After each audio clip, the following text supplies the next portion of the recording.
റോണിക്ക് baby, രാജ്യം ഒറ്റക്കെട്ടായി നിൽക്കേണ്ട ഒരു സമയമാണെന്ന് കോൺഗ്രസിനെ ആരും പഠിപ്പിക്കേണ്ട കാര്യമില്ല. രാഹുൽ ഗാന്ധി ഇന്ന് പ്രധാനമന്ത്രിക്ക് നൽകിയ കത്തിലും അത് പറയുന്നുണ്ട്. പക്ഷേ ഈ PM ഗായബ് എന്നുള്ള പോസ്റ്റിലൂടെ നിങ്ങൾ എന്താണ് ഉദ്ദേശിക്കുന്നത്? എന്ത് സന്ദേശമാണ് അത് രാജ്യത്തെ ജനങ്ങൾക്ക് നൽകുന്നത്? ഇതൊക്കെ പ്രചരിപ്പിക്കുന്നത് പാകിസ്ഥാനാണ്. നിങ്ങളുടെ ഈ പോസ്റ്റുകൾ പാകിസ്ഥാനിൽ നിന്ന് ഇനി വരുന്ന മണിക്കൂറുകളിൽ പാകിസ്ഥാനിലെ നേതാക്കൾ പ്രചരിപ്പിക്കും. നേരത്തെ കോൺഗ്രസ് കേരളയുടെ പോസ്റ്റ് പോലും അത് കേന്ദ്ര സർക്കാരിനെതിരായിട്ടുള്ളതായിരുന്നു. അത് പാകിസ്ഥാനിൽ നിന്ന് പ്രചരിപ്പിക്കുന്നത് കണ്ടുവല്ലോ. അപ്പോൾ എന്തിനാണ് ഇതിനുള്ള അവസരം ഉണ്ടാക്കി കൊടുക്കുന്നത്? എന്താണ് ഈ PM ഗായബിലൂടെ നിങ്ങൾ ഉദ്ദേശിക്കുന്നത്, ഈ ഹെഡ്ലെസ് പോസ്റ്റിലൂടെ? നമുക്ക് ഈ പറയുന്ന ഒരു പാർട്ടിയുടെ ഏതൊരു വിഷയത്തിലോ അതിന്റെ ഒരു ഔദ്യോഗിക പ്രതികരണം നടത്തേണ്ടത് പാർട്ടിയുടെ അഖിലേന്ത്യാ പ്രസിഡന്റോ അല്ല സംഘടനയുടെ ഉത്തരവാദിത്തപ്പെട്ട ആളുകളാണ്. അപ്പോൾ നമുക്കറിയാം ഒരു സംഭവം ഉണ്ടായി കഴിയുമ്പോൾ, ഒരു വിഷയം ഉണ്ടായി കഴിയുമ്പോൾ സമ്മിശ്രമായിട്ടുള്ള പ്രതികരണങ്ങൾ ഉണ്ടാവും. അത് എല്ലാ പാർട്ടിയുടെയും അണികൾക്കിടയിൽ അല്ലെങ്കിൽ ആ പാർട്ടിയുമായി ചേർന്ന് നിൽക്കുന്ന ആളുകൾക്കിടയിൽ നമ്മുടെ രാജ്യത്ത് തരത്തിലുള്ള വികാരമുണ്ട്. ചില ആളുകൾ പറയുന്നു ഉടനെ തന്നെ തിരിച്ചടിക്കണം, അല്ല ചില ആളുകൾ പറയുന്നു സംയമനത്തോടെ കുറച്ച് സമയം കാത്തിരുന്ന് അതിന് ഉചിതമായ സമയം വരുമ്പോൾ തിരിച്ചടിക്കണം.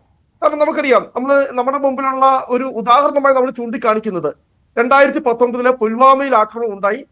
ഉടൻ തന്നെ ഇവിടെ യുവരാജ് ഗോകുൽ പറഞ്ഞ പോലെ ശരി 12 ദിവസമാണ് ഞാൻ പറയുന്നത്, ഒരു നീണ്ട കാലയളവൊന്നുമല്ല. വളരെ കൃത്യമായി തന്നെ നമ്മൾ തിരിച്ചടിച്ചു. പക്ഷെ അത് പാകിസ്ഥാൻ അപ്രതീക്ഷിതമായിരുന്നു നമ്മൾ ബാലാക്കോട്ടിൽ നടത്തിയ തിരിച്ചടി. പക്ഷെ ഇപ്പോൾ നമ്മൾ നേരിടുന്ന ഒരു പ്രതിസന്ധി, ഒരു പ്രശ്നം, ഞാൻ ഗവൺമെന്റ് ഒരു പ്രതിസന്ധിയിലാണെന്ന് ഒന്നുമല്ല ഞാൻ പറഞ്ഞു വരുന്നത്. ഇടയിൽ ഒരു ആശയക്കുഴപ്പമുണ്ട് നമ്മൾ എങ്ങനെ തിരിച്ചടിക്കാമെന്നുള്ളത്. കാരണം എന്താ, ബാലാക്കോട്ടിൽ നമ്മൾ കൊടുത്ത ഒരു തിരിച്ചടി ഇത് പാകിസ്ഥാൻ ഒരു പാഠമാണ്. അവര് അപ്പോൾ ഈ പറയുന്ന നമ്മുടെ പഹൽഗാമില് ഇങ്ങനെ ഒരു വിഷയം ഉണ്ടായതിനു ശേഷം പാകിസ്ഥാൻ ഉടൻ തന്നെ അതിനുള്ള എല്ലാ തരത്തിലുള്ള ഇന്ത്യയിൽ നിന്നുള്ള ഒരു തിരിച്ചടി ഉണ്ടായിക്കഴിഞ്ഞാൽ അതിന് നേരിടാനുള്ള എല്ലാ സംവിധാനങ്ങളും അവർ ഒരുക്കിയിട്ടുണ്ട്. ചൈനയിൽ നിന്നാണെങ്കിൽ നമുക്ക് അറിയുന്നത് P-15 പോലെയുള്ള അത്യാധുനിക ബാലിസ്റ്റിക് മിസൈലുകളൊക്കെ ഇപ്പോൾ പാകിസ്ഥാനിലേക്ക് എത്തിയിട്ടുണ്ട്. ഇപ്പോൾ തുർക്കിയിൽ നിന്ന് നിഷേധിച്ചെങ്കിൽ പോലും കഴിഞ്ഞ ദിവസം അവരുടെ സൈനിക വിമാനം തന്നെയാണ് അവിടെ ലാൻഡ് ചെയ്തിരിക്കുന്നത്. അപ്പോൾ അവിടേക്ക് സംവിധാനങ്ങളെല്ലാം തുർക്കിയുടെ ഭാഗത്തു നിന്നുള്ള സഹായങ്ങൾ എത്തിയിട്ടുണ്ട്. അപ്പോൾ നമുക്കറിയാം, ഇപ്പോൾ പഴയ പോലെ ഒരു ഫുൾ ഫ്ലെഡ്ജ്ഡ് വാറിലേക്ക് നമുക്ക് പോകാൻ കഴിയില്ല. നമുക്ക് വലിയ പരിമിതികളുണ്ട്. കാരണം 1999 ഇതുപോലെ തന്നെ ഒരു ആശയക്കുഴപ്പം ഉണ്ടായിരുന്നു. 99 കാർഗിൽ വാർ. ഇപ്പോൾ തന്നെ നമ്മള് പാകിസ്ഥാനുമായി ഒരു മുഴുവൻ യുദ്ധത്തിലേക്ക് പോകുന്നു എന്നൊരു പ്രതീതി ഉണ്ടായിരുന്നു. പക്ഷേ നമുക്കറിയാം, നമുക്കൊരു പരിമിതി എന്താണെന്ന് വെച്ച് കഴിഞ്ഞാൽ ഇപ്പോൾ രണ്ട് രാജ്യങ്ങളും ആണവ രാജ്യങ്ങൾ. ഇപ്പോൾ ഒരു രാജ്യത്തിന് 10 ലക്ഷത്തോളം സൈന്യമുണ്ട്, എല്ലാ അത്യാധുനിക സംവിധാനങ്ങളുമുണ്ട്. നമുക്ക് ഈ പറയുന്ന ടാങ്കുകൾ ഉൾപ്പെടെ അല്ലെ അത്യാധുനിക വിമാനങ്ങൾ ഉൾപ്പെടെ നേവൽ ഫോഴ്സ് ഉൾപ്പെടെ എല്ലാ സംവിധാനങ്ങളും ഉണ്ട്. മറ്റു രാജ്യത്തിന് നമ്മൾ 4-1 സ്ട്രെങ്ത് ഉള്ളെങ്കിൽ പോലും ഒരു ആണവ മിസൈൽ എന്ന് പറഞ്ഞാൽ that is equal to all our strength. നമ്മുടെ എല്ലാ ശക്തിക്കും ഈക്വൽ ആണ് പാകിസ്ഥാനുള്ള ഒരു ആണവ മിസൈൽ എന്ന് പറയുന്നത്. അപ്പൊ അതൊരു റിയാലിറ്റിയാണ്. നമുക്കറിയാം, സെക്കൻഡ് വേൾഡ് വാറിന് ശേഷം അമേരിക്കയും സോവിയറ്റ് യൂണിയനും തമ്മിൽ വലിയ ശത്രുത ഉണ്ടായിട്ടുണ്ട് ഒരുപാട് മേഖലകളിൽ. പക്ഷെ അവർ തമ്മിൽ ഒരിക്കലും ഒരു യുദ്ധത്തിലേക്ക് പോയില്ല. കാരണം ഈ ന്യൂക്ലിയർ വെപ്പൺസിനെ കുറിച്ച് പറയുന്നത് അതിനൊരു ഡിറ്ററൻസ് കപ്പാസിറ്റി ഉണ്ടെന്നാണ്. ഡിറ്ററൻസ് പവർ, ഡിറ്ററൻസ് എന്ന് പറഞ്ഞാൽ യുദ്ധത്തെ തടഞ്ഞു നിർത്തുവാനുള്ള ഒരു ശക്തി ഈ ആണവ മിസൈലുകൾക്കുണ്ട്. കാരണം രണ്ട് രാജ്യങ്ങളും ന്യൂക്ലിയർ വെപ്പൺ സ്റ്റേറ്റുകളാണ്. ഇപ്പോൾ അത് എസ്റ്റാബ്ലിഷ്ഡ് ആണ്.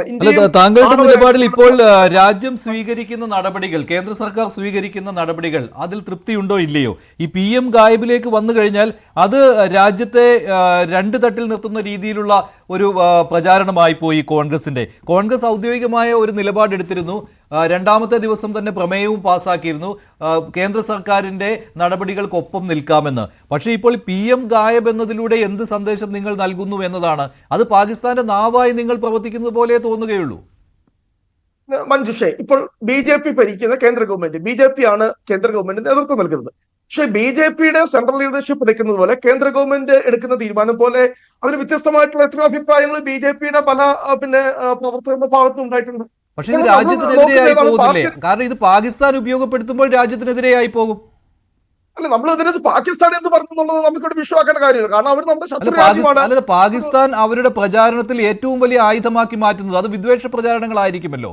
അതിൽ ഏറ്റവും വലിയ ആയുധമാക്കുന്നത് രാജ്യത്തെ പ്രതിപക്ഷത്തിന്റെ ശബ്ദമാണ്. അതിൽ കോൺഗ്രസിന്റെ ശബ്ദമാണ് പ്രധാനപ്പെട്ടത്. അതാണ് ഞാൻ ചോദിച്ചത്, PM ഗായബ് കൊണ്ട് നിങ്ങൾ ഉദ്ദേശിച്ചത് എന്താണ് എന്ന്. ഞാനൊരു വളരെ കൃത്യമായി പറഞ്ഞിട്ടുണ്ട്, ഞങ്ങളുടെ പാർട്ടിയുടെ ഒരു ഔദ്യോഗിക ഫോറത്തിൽ നിന്നുള്ള ഒരു പ്രചാരണമല്ലത്. ഞാൻ വളരെ കൃത്യമായി തന്നെ ഇവിടെ പാർട്ടിയുടെ, കോൺഗ്രസ് പാർട്ടിയുടെ ഔദ്യോഗിക വക്താവ് എന്ന നിലയിൽ തന്നെ ഞാൻ പറയും, ഞങ്ങളുടെ ഔദ്യോഗിക നിലപാട് പാർട്ടിയുടെ ഒഫീഷ്യൽ സ്റ്റേറ്റ്മെന്റ്, അല്ലെങ്കിൽ ഞാൻ ഇപ്പോൾ ബഹുമാനപ്പെട്ട ശ്രീ രാഹുൽ ഗാന്ധിയോ മല്ലികാർജ്ജുന ഖാർഗെയോ KC വേണുഗോപാലോ ഒരു സ്റ്റേറ്റ്മെന്റ് നടത്തിയിട്ട് അഭിപ്രായം ചോദിച്ചാൽ ഞാൻ വളരെ കൃത്യമായി പറയാം. ഇപ്പോൾ ഇത് പാർട്ടിയുടെ ഒരു ലാബിൽ വെച്ചുകൊണ്ട് ഇല്ലെങ്കിൽ ഇതിന് പിന്നില് ഒരുപക്ഷെ ഇതിനകത്ത് കുത്തിത്തിരിപ്പുണ്ടാക്കാൻ വേണ്ടി ശ്രമിക്കുന്ന ആളുകളായിരിക്കാം. കാരണം ഈ രാജ്യത്ത് അന്തഃഛിദ്രങ്ങൾ ഉണ്ടാകണമെന്നും ഭരണപക്ഷവും പ്രതിപക്ഷവും തമ്മിൽ അഭിപ്രായ വ്യത്യാസം ഉണ്ടാകണമെന്ന് ആഗ്രഹിക്കുന്ന അഞ്ചാം പത്തുകൾ നമ്മുടെ രാജ്യത്ത് തന്നെയുണ്ട്. നമ്മൾ നിഷേധിച്ചിട്ട് കാര്യമില്ല. പക്ഷേ ഇത് വീഡിയോ ഒന്നും കോൺഗ്രസിന്റെ ഔദ്യോഗികമല്ല എന്ന് പറയുവാൻ കഴിയുകയില്ല. അല്ലെ, അതിനകത്ത് ഞാൻ പറഞ്ഞോളട്ടെ, അത് ഞാൻ പറഞ്ഞില്ല, പാർട്ടിയുമായി ബന്ധപ്പെട്ട് നിൽക്കുന്ന ഒരുപാട് ആളുകൾ ഉണ്ടാവാം, അവർക്കൊക്കെ സമ്മിശ്രിതമായ വികാരങ്ങൾ ഉണ്ടാവും. ഇപ്പൊ ഞാൻ പറഞ്ഞില്ലേ, ഇപ്പോൾ നമ്മളൊക്കെ പക്വതയുള്ള രാഷ്ട്രീയ പ്രവർത്തകരായതുകൊണ്ട് നമുക്കറിയാം രാജ്യം തിരിച്ചടി കൊടുക്കാനുള്ള ഉചിതമായ സമയമായിട്ടില്ല. സമയവും പിന്നെ സാഹചര്യമുണ്ട്. അത് എടുത്തിയാടി പെട്ടെന്ന് പാകിസ്ഥാന് ഒരു തിരിച്ചടി കൊടുത്തു. അതിൻ്റെ അകത്ത് ഒരു രാഷ്ട്രീയം നമുക്കറിയാം. 1971 ബംഗ്ലാദേശ് ക്രൈസിസ് വന്നപ്പോൾ തന്നെ അത് ഈ പറയുന്ന ഏപ്രിൽ മെയ് മാസങ്ങളിലാണ് അഭയാർത്ഥി പ്രവാഹം ഇവിടേക്കുണ്ടായത്. പക്ഷെ നമ്മൾ തിരിച്ചടി കൊടുത്തത് ഡിസംബർ മാസമാണ്. 6-7 മാസം കാത്തിരുന്നതിന് ശേഷമാണ് 71 വാർ ഉണ്ടായത്. നമുക്കറിയാം അതിന് ഒരു പക്വതയായിട്ടുള്ള ഒരു പൊളിറ്റിക്കൽ ലീഡർഷിപ്പ് നമ്മുടെ രാജ്യത്തുണ്ട്. ഞങ്ങളുടെ പ്രധാനമന്ത്രിയുടെ, കാരണം നരേന്ദ്രമോദി എന്ന് പറയുന്ന വ്യക്തി രാജ്യത്തിന് മുഴുവൻ പ്രധാനമന്ത്രിയാണ്, അദ്ദേഹത്തിന്റെ കഴിവിനെ ഒന്നും ഞങ്ങൾ പിന്നെ കുറച്ച് കാണിക്കാൻ വേണ്ടി ആഗ്രഹിക്കുന്നില്ല. അതിന്റെ ഉചിതമായ സമയത്ത് തന്നെ പിന്നെ അത് ഞങ്ങൾ ആണ്. ഞങ്ങളുടെ സ്റ്റാൻഡ് വളരെ വ്യക്തമാണ്. ഞങ്ങൾ ആവശ്യപ്പെട്ടത് എന്താ, ഞങ്ങൾ പറയുന്നു പാർലമെന്റ് വിളിച്ചുകൂട്ടണം. ഞങ്ങൾക്ക് വലിയ സന്തോഷമുണ്ട്. നമ്മുടെ സർവകക്ഷി യോഗം വിളിച്ചുകൂട്ടി. ഞങ്ങൾ വളരെയധികം അഭിനന്ദിക്കുകയാണ് ഗവൺമെന്റിന്. തീർച്ചയായിട്ടും ഞാൻ തുറന്ന മനസ്സോടെ തന്നെ അഭിനന്ദിക്കുന്നു. കാരണം ഒരു ക്രൈസിസ് ഉണ്ടായി, പ്രതിപക്ഷത്തെ കൊണ്ട് വിശ്വാസം എടുത്തു. പക്ഷെ പ്രധാനമന്ത്രി അതിനകത്ത് പങ്കെടുത്തില്ല എന്നുള്ള ഒരു വിമർശനം ഞങ്ങൾക്കുണ്ട്. ഞങ്ങൾ പരസ്യമായി തന്നെ പറഞ്ഞിട്ടുമുണ്ട്. പ്രധാനമന്ത്രി ഇതിനകത്ത് പങ്കെടുക്കേണ്ടതായിരുന്നു. കാരണം രാജ്യത്ത് ഇത്രയും ഗുരുതരമായ ഒരു വിഷയം ഉണ്ടായപ്പോൾ അദ്ദേഹം അവിടെ നിന്ന് മാറി നിൽക്കാൻ പാടില്ല. അദ്ദേഹം പിന്നെ ബീഹാറിലെ തെരഞ്ഞെടുപ്പ് പ്രസംഗത്തിൽ പോയതിനെ ഞങ്ങൾക്ക് ഇതിനകത്ത് ശക്തമായ അഭിപ്രായ വ്യത്യാസമുണ്ട്. കാരണം രാജ്യം ഇങ്ങനെ ഒരു പ്രതിസന്ധിയെ നേരിടുമ്പോൾ അങ്ങനെ ആയിരുന്നില്ല, അങ്ങനെ ഒരു ശൈലി ആയിരുന്നില്ല. കാരണം അദ്ദേഹത്തിന് അതായിരുന്നു പ്രധാനം. കാശ്മീർ വിഷയത്തെക്കാൾ ഉപരി ബീഹാറിലെ തെരഞ്ഞെടുപ്പ് യോഗമായിരുന്നു അദ്ദേഹത്തിന് പ്രധാനമെന്ന് ചോദിച്ചു കഴിഞ്ഞാൽ പിന്നെ നമുക്ക് അതിന്റെ ഒന്നും പറയാനായിട്ടില്ല.